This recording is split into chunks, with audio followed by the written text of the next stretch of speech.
리버풀과 토트넘의 경기가 끝난 이후에 포스테코글루 감독의 인터뷰가 화제가 되고 있는데, 토트넘이 리버풀에게 패하고 난 이후에도 포스테코글루 감독은 낙관적인 태도를 유지했다라는 기사거든요. 포스테코글루 감독이 경기가 끝난 이후에 뉴캐슬과 첼시에서의 지난 두 번 원정 경기는 경기력과 결과 모두 다 좋지 않았다. 그런데 오늘은 우리가 적어도 우리다운 플레이를 지난 경기들보다는 했다고 생각하고, 적어도 그런 팀이 되기 위해서, 우리다운 플레이를 하기 위한 팀이 되기 위해서 노력을 했다고 생각한다. 그리고 실제로 전반전은 우리가 잘했다고 생각을 했었다. 다만 우리가 공격 지역 파이널 서드에 도달할 때마다 아무런 일도 일어나지 않았었고, 반면에 리버풀은 우리의 박스 주변에 왔을 때 리버풀의 선수들이 훨씬 더 위험한 찬스를 많이 만들어냈었다. 그래서 나는 여전히 우리 축구가 전반적으로 좋다고 생각했고, 만약에 우리가 득점 기회를 몇 번만 만들 수 있었다면 아마도 리버풀이 뒤처졌을 수도 있었다 라고 인터뷰를 했어요. 그러니까 매우 긍정적인 인터뷰인 거죠.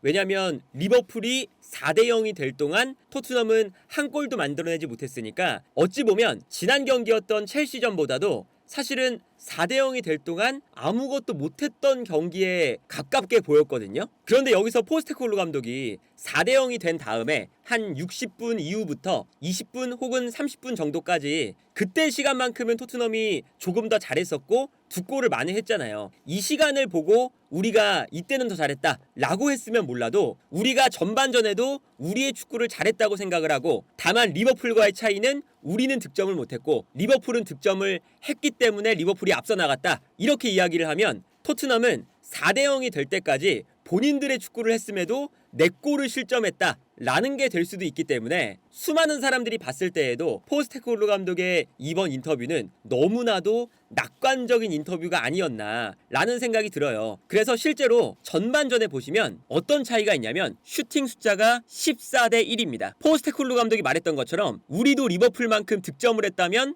따라갈 수 있었을 것이다 라고 했던 전반전에 슈팅이 하나밖에 안 나왔습니다. 그리고 그 하나의 슈팅이 비수마가 페널티 박스 바깥에서 하늘로 멀리 날아가는 좋지 않았던 슈팅이었기 때문에 비수마의 슈팅의 XG값, 골 기대값이 0.04였어요. 그런데 이 슈팅 하나밖에 없다 보니까 토트넘이 전반전에 골 기대값이 0.04였습니다. 그만큼 토트넘이 전반전에는 아예 리버풀에게 상대도 안 될 만큼 휘둘렸다는 게 되는 거고, 그래서 공격 상황에 대한 지표만 살펴봐도 전반전만 놓고 보면 리버풀이 거의 압도한 경기였어요. 경기 시작하자마자 토트넘이 몇 번 공격한 거 제외하면 거의 다 리버풀의 공격이었죠. 그래서 포스테코글루 감독이 인터뷰했던 전반전은 우리가 잘했다고 생각을 했었다. 그리고 우리가 우리다운 플레이를 오늘 했다고 생각을 한다. 다만 우리는 파이널 서드에서 아무 일도 일어나지 못했고, 리버풀은 반면에 파이널 서드에 들어왔을 때 득점을 했다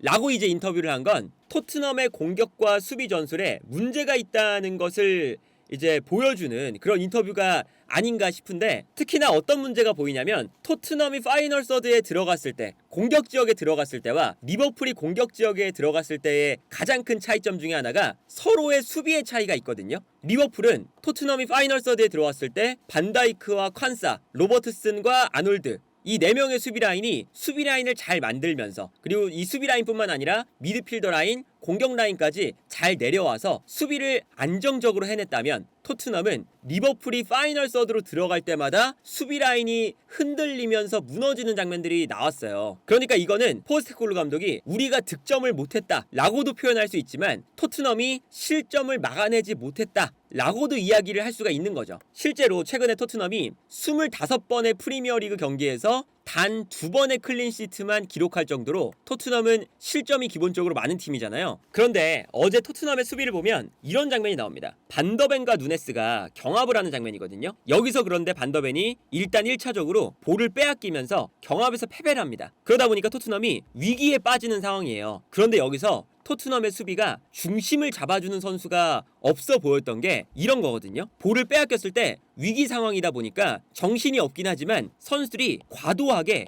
볼을 가진 선수에게 달려들기만 합니다. 달려들기만 하니까 자연스럽게 비어있는 공간이 발생하죠. 그래서 편안하게 리버풀이 뒤로 패스를 보내주고요. 뒤로 패스를 보내주니까 또다시 뒤쪽에서 살라가 볼을 잡는 순간 또 살라에게 토트넘의 모든 수비수들이 또 쏠려요. 볼을 따라서만 이제 움직이는 거죠. 그리고 살라도 본인에게 수비가 모두 쏠리니까 다시 반대편으로 패스를 보내줍니다. 그래서 이 다음 장면을 보면 살라가 볼을 가지고 있을 때 너무 과도하게 모든 선수들이 살라만 바라보고 살라에게 달려드는 걸 볼 수가 있죠. 그래서 살라가 비어있는 공간으로 패스를 보내주면 비어있는 공간에서 패스를 받는 선수가 여유롭게 볼을 받게 되는데, 이때도 토트넘의 선수들이 모두 다 이쪽으로 뛰어가기 시작합니다. 그러니까 이거는 토트넘이 수비적인 측면에서 볼만 따라다니는 수비밖에 못하고 있는 거거든요. 그러다 보니까 이제 다시 반대편 오른쪽 측면에 공간이 넓게 발생을 하고 있어요. 그리고 리버풀은 당연히 이 공간으로 패스를 넘겨주게 됩니다. 그래서 이번에도 너무나 편안하게 토트넘의 수비가 한쪽에만 또 쏠리니까 반대편으로 패스를 넘겨주고요. 이 공간을 리버풀이 쓰기 시작합니다. 그리고 이 공간에서 볼을 잡았을 때 이번에도 토트넘의 선수들이 모두 다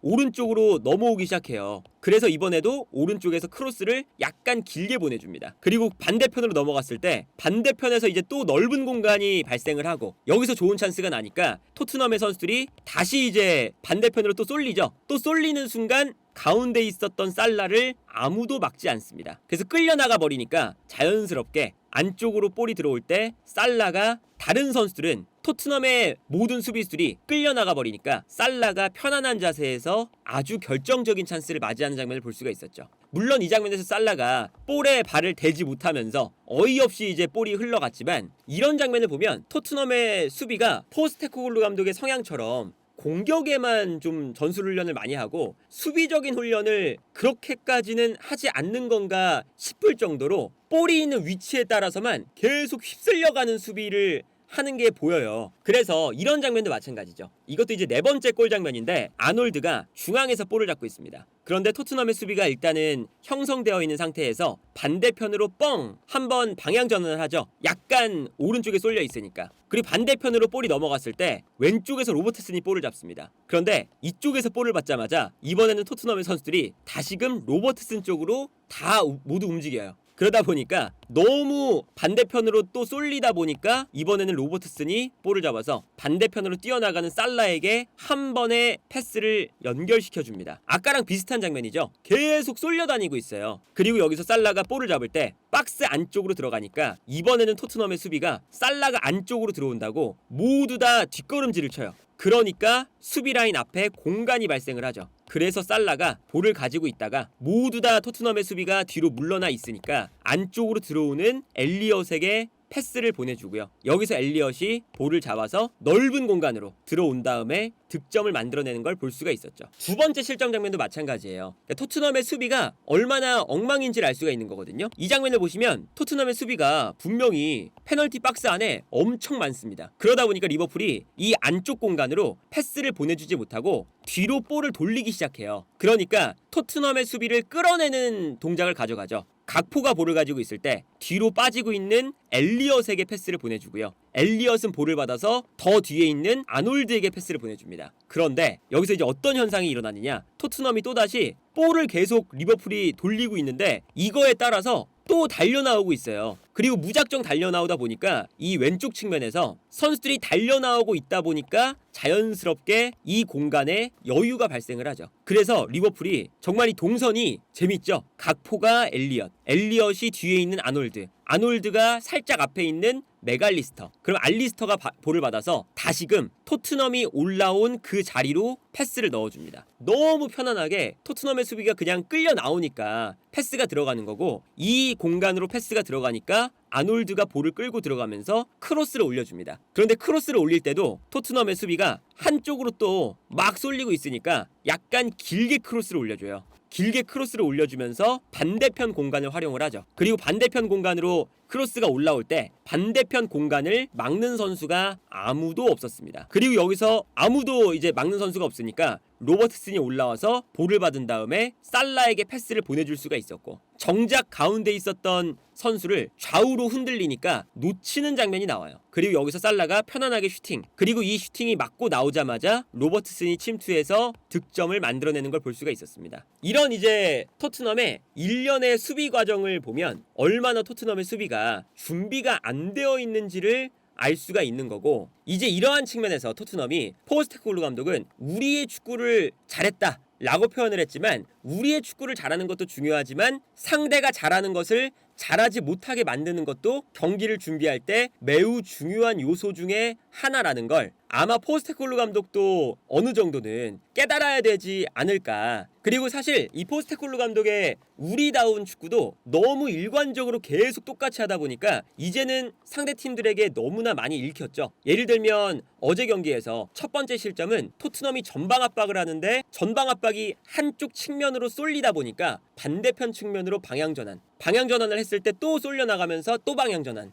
그리고 또 쏠려 나오니까 여기서 한 번 더 크로스 반대편으로, 거기서 살라의 득점이 나왔잖아요. 그런 것처럼 첫 번째 골은 토트넘이 자랑하는 본인들만의 전방 압박을 하다가 리버풀이 그 패턴을 풀어나오면서 나왔던 득점이었고, 어제 경기뿐만 아니죠. 사실은 첼시전, 아스날전, 뉴캐슬전 마찬가지로 최근에 계속 후방 빌드업 과정에서 인버티드 풀백이 가운데로 들어와서 볼을 받아주는 이러한 전략이 너무나 수가 읽히면서 계속 후방 빌드업에 문제가 생기고 볼을 빼앗기는 장면들이 나오고 있고요. 토트넘이 이번 시즌 처음 10경기 동안 승점 26점을 획득했다. 그런데 그 이후부터 토트넘은 24경기에서 승점을 32점 가져왔다 라는 기록이 있어요. 그 기점이 됐던 경기가 바로 이 경기였어요. 11라운드 첼시와의 경기. 이 경기 전까지는 진짜 한 번도 지지 않으면서 계속 승리만 했거든요. 여기서 이제 승점 26점을 따온 거죠. 그런데 첼시전 패배, 이 패배부터 뭐 부상도 생기고 퇴장도 당하고 그러면서 성적이 급격하게 안 좋아집니다. 그리고 잠깐 이제 반등을 했지만 중간중간 잡히는 경기가 생기기 시작해요. 그리고 시간이 지나면서 점점 더 다른 팀들이 토트넘에게 대응을 하기 시작하니까 계속 지는 경기나 승점을 따지 못하는 경기들이 많아지기 시작했죠. 그러면서 최근 들어서 토트넘이 충격적인 경기들, 풀럼전 3대0이라던가 최근 4경기 4연패, 이러한 기록들이 괜히 나오는 게 아니라, 물론 4연패할 때 상대가 까다로웠다 라고 이야기할 수 있겠지만, 뉴캐슬은 주전 자원 10명이 부상당한 상태였고 아스날은 2주 동안 5경기째를 치르는 상태였습니다. 분명히 본인들이 유리한 경기였는데도 정말 쉴 새 없이 얻어맞는 경기였거든요. 사실 이것도 본인들의 홈에서 북런던 더비가 3대2로 끝났지만 3대0에서 아스날의 실수로 2골을 내준 거라, 토트넘이 이 경기도 사실은 마지막에 뭐 따라갔다 라는 것으로 이제 위안을 삼기에는 처참한 경기였어요. 그렇다는 건 토트넘이 기본적으로 플랜 A가